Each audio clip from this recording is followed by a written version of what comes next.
What do you think digital literacy brings as a combat sort of against scams and misinformation? Why are we failing at it as well? Yeah. So first of all, digital literacy is the biggest defense mechanism we have, right, against, combating with this online misinformation, fraud, scams, or cyber attacks, etc.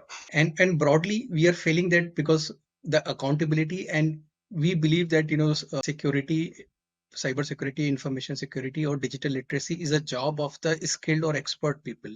No, it's a job of yourself. When in the night you lock your home, right? You make sure you close the door. You don't believe that, okay, somebody will come and do safety for you, right? Or make your house safer. So it's your own responsibility, accountability. And widely, I believe that this topic got very little attention from the mainstream media. Like you are trying to, build the digital literacy with these kind of postcards, making user aware. Not only the people, those who are not from IT background, or those who have not have college degree, or 4 years computer science masters or 5 years PhD, they are also affected by this. It's not like that those who are having IT education and they cannot be scammed. They can be also scammed, right? I got scammed.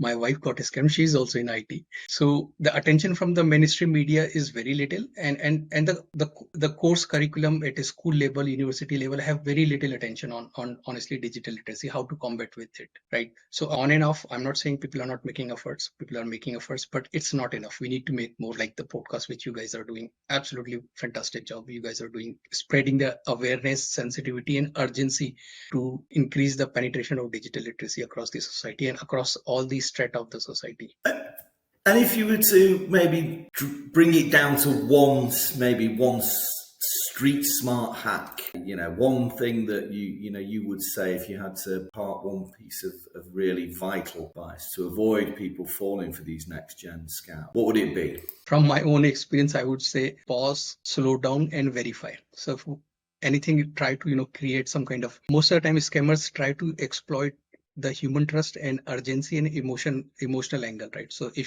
these are the red flags. So you should be able to identify these red flags. Somebody trying to call you and say, hey, they have urgent need, and they are impersonating like your friends or your colleague, right? And because the voice cloning bot or the deep fake videos, they need just 3 seconds of your image or video, and they can create a whole lot of new video call. So pause, verify, slow down the process, and critical thinking, and understand these red flags: emotional urgency,